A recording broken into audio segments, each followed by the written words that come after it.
এই চেনটা তো ওই চেনটার মতো না, তাই না? তুমি তাহলে এইটাই নাও। এটা নিয়ে তোমার আম্মু যদি জিজ্ঞেস করে তাহলে বলবা যে তুমি তোমার এক বান্ধবীর সাথে এটা বদলা বদলি করছো। এটা নেওয়া যেতে পারে। এটা কত বললেন আপনি? 35,000 টাকা। কালকে অ্যাডমিশনের লাস্ট ডেট, এতগুলো টাকা কিভাবে যে ম্যানেজ করি কিছুই মাথায় আসতেছে না।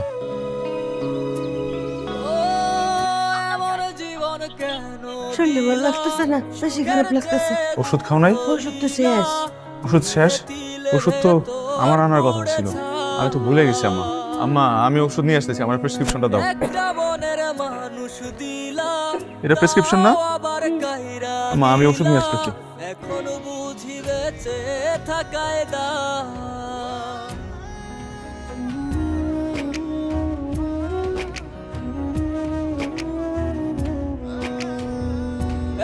জীবন কেন দিলা, সুখের চেয়ে দুঃখ দিলা।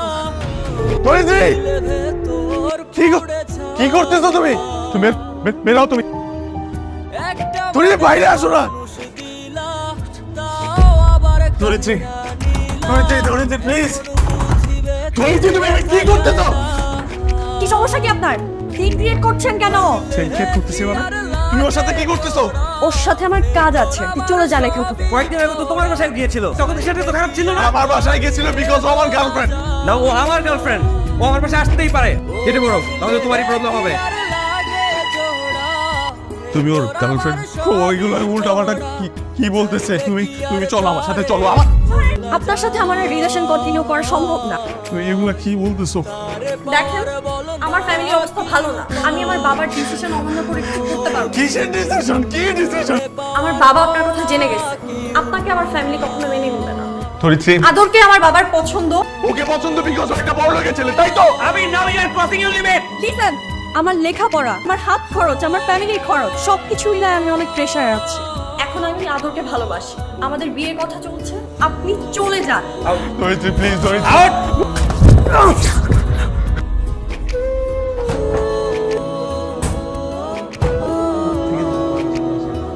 তুমি এটা নিয়ে চিন্তা করো না।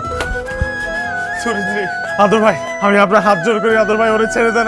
আপনি তো জীবনে অনেক মেয়ে পাবেন, আমার ধরিত্রী ছাড়া কেউ নাই। আমি ওরে অনেক ভালোবাসি, প্লিজ ওরে ছেড়ে দেন আদর ভাই। যদি আমি তোমার অনেক ভালোবাসি, তুমি তো এটা জানো তাই না? আমি চাকরি নিয়ে অনেক টাকা কামাবো, তোমার সব প্রবলেম সলভ করে দিব। তুমি বাইরে আসো আদর ভাই প্লিজ, ধরিত্রী প্লিজ। ধরিত্রী প্লিজ, দরজাটা খোলো প্লিজ। তুমি কি পাগল? আমি পাগল হয়ে গেছি, পাগল হয়ে গেছি। নিজের ভালোবাসার মানুষকে অন্য একজনের সাথে দিয়ে আমি পাগল হয়ে গেছি।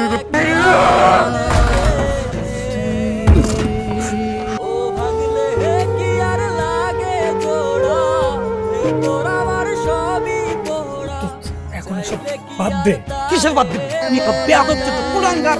তোর মতো ছেলে যেন কোনো মায়ের কোলে না। আমার প্রেসক্রিপশন কই? কিচ্ছু হবে না, তোর বাপ মারা গেছে।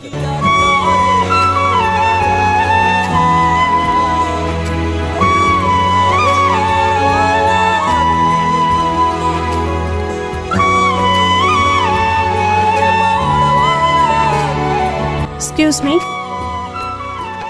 এখানে আপনারা সিগনেচার করে লাশটা বাড়ি নিয়ে যেতে পারেন।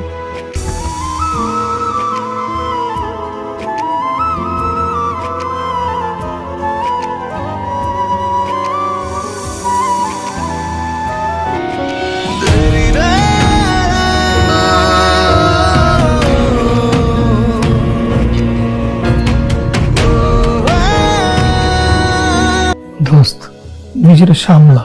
আজকে তোর মা মারা গেছে, কালকে হয়তো আমার মাও মারা যাবে। দুনিয়াতে কেউ সারা জীবন বেঁচে থাকে না রে, আর এই বাস্তবতাটা তোকে মেনে নিতে হবে। ধরিত্রী আসে নাই? কোথায় আসবে? আমার মারে শেষবারের মতো একবার একটু দেখতে আসে নাই। ও অথবা জানতো না যে আম্মা মারা গেছে, তাই না? তুই এত কিছুর পরে এখনো আশা করস যে ধরিত্রী আসবে না? লজ্জা করে না?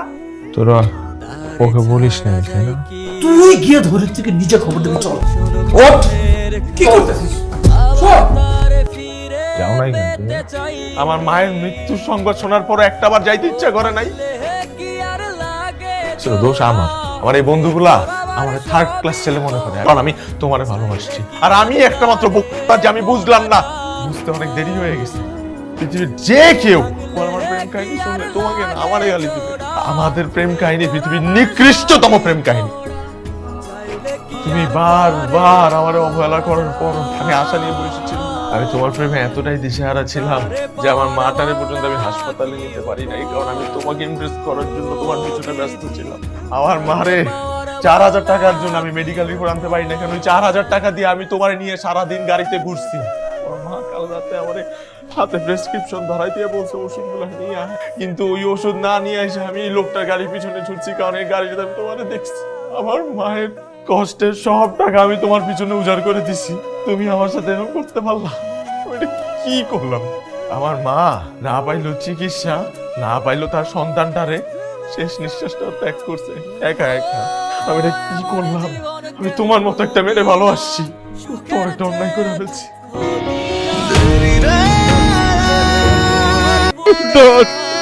এত অন্যায় একটা কাজ করলাম, আমার তো সব শেষ হয়ে গেল। হ্যালো, চিন্তা করিস না, আমি এটা কি কাজ করলাম?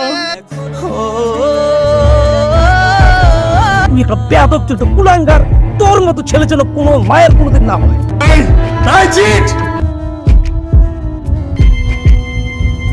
এমন জীবন দিলাম, সুখের চেয়ে দুঃখ দিলাম, তিলে ভেতর পুড়েছে